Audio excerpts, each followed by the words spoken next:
Hello दोस्तों, the study के YouTube channel पर आप सबका फिर से स्वागत है। पिछले लेक्चर में हमने भारतीय मूर्तिकला में मौर्य मूर्तिकला एवं मौर्योत्तर काल में विकसित गांधार मूर्तिकला के विषय में जाना था। आज हम मौर्योत्तर काल में ही विकसित मथुरा मूर्तिकला एवं अमरावती मूर्तिकला के विषय में जानेंगे।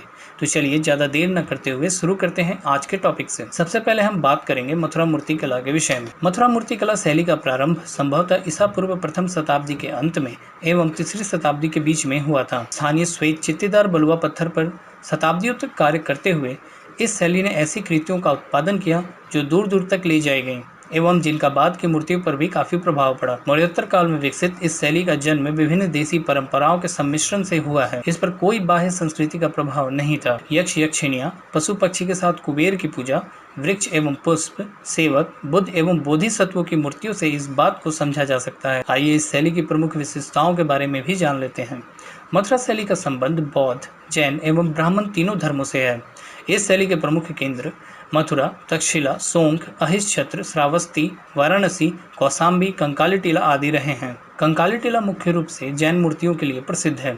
इस शैली में सीकरी के लाल या श्वेत चित्तीदार बलुआ पत्थर का प्रयोग होता था। इस शैली में बुद्ध को आसन एवं खड़े हुए दोनों स्थितियों में दिखाया गया है।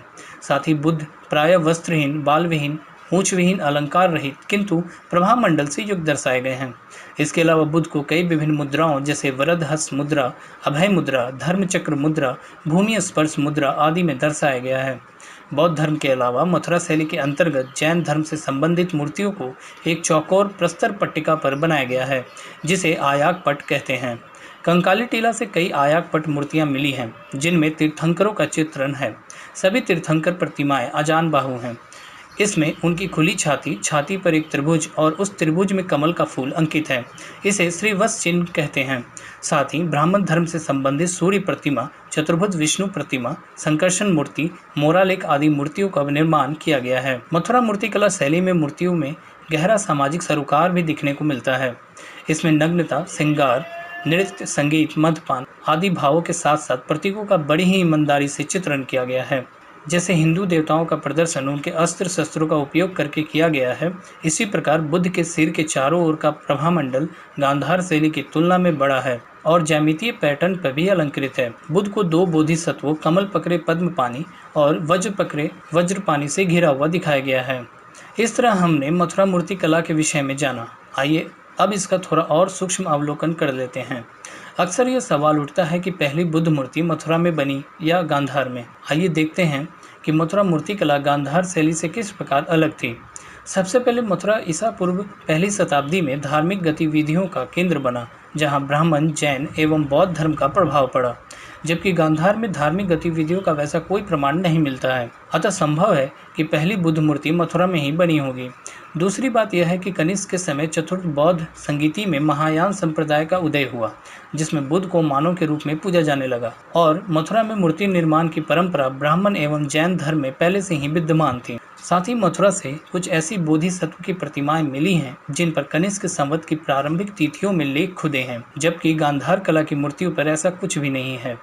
इसके अलावा गांधार मूर्तियों में पद्मासन, ध्यान आदि लक्षणों को दर्शाया गया है, जो कि भारतीय कला का ही देन है। अतः गांधार कला में इन्हें मथुरा कला से ग्रहण किया गया होगा। तो चलिए अब बात करते हैं अमरावती मूर्तिकला की। लगभग ईसा पूर्व दूसरी से पहली शताब्दी के बीच प्रायद्वीपीय भारत में कृष्णा और गोदावरी की निचली घाटियों के बीच का क्षेत्र बौद्ध धर्म का एक प्रमुख केंद्र हो गया, और कुछ अति प्राचीन मूर्तियां जो कम उभरी नक्काशी से युक्त हैं और जो स्तूपों के खंभों एवं दीवारों को अलंकृत करने के उद्देश्य से बनी थीं, वहां पाई जाती हैं। इससे अमरावती शैली का विशिष्ट विस्तार प्रकट होता है। इस शैली को सातवाहन वंश का संरक्षण प्राप्त हुआ। आइए इसकी मुख्य विशेषताओं पर भी नजर डाल लेते हैं। यह शैली आंध्र प्रदेश के अमरावती, जग्यापेट, नागार्जुन कोंडा और गोली में तथा महाराष्ट्र के तेर के स्तूपों में भी देखी जाती है। इसके अलावा यह शैली श्रीलंका और दक्षिण पूर्व एशिया के कई भागों में भी फैली हुई है। यह शैली भी स्वदेशी रूप में ही विकसित हुई है, जिस पर बाह्य संस्कृति का कोई प्रभाव नहीं था। यह शैली अपने भव्य उभारदार भित्ति चित्रों के लिए जानी जाती है, जो कि इसे और विशिष्ट बनाते हैं। इस शैली की मूर्तियों में अधिकतर बुद्ध के जीवन की घटनाओं, जातक कथाओं के चित्र शामिल हैं। यहाँ की मूर्तियों धर्म, त्याग, निर्वाण आदि भावना को प्रमुखता देने के बजाय कलात्मक आदर्श पर बल दिया गया है। हाव भाव और सौंदर्य की दृष्टि से अमरावती कला शैली की मूर्तियां अन्य शैलियों से श्रेष्ठ हैं। इस शैली में सफ़ेद संगमरमर का प्रयोग हुआ है। इसके अलावा आकृतियों की उत्कृष्ट भंगिमा इसे और विशिष्ट बनाती हैं। दुबले पतले शरीर की आकृति, शरीर पर धोती, सिर पर पगड़ी इस शैली की अन्य विशेषताएं हैं। कुषाण कालीन मूर्तियों में आभूषणों की अधिकता है, जिन्हें बहुत ही बारीकी से उत्कीर्ण किया गया है।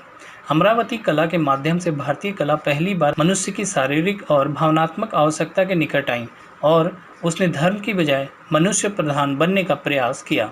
इसका मुख्य कारण इस काल में भारतीय समाज का व्यवसाय प्रधान होना था, जिससे कला पर धर्म का एकाधिकार टूटा और यह मानवोन्मुखी बनता चला गया। इस शैली के कुछ प्रमुख उदाहरण कुछ इस प्रकार हैं।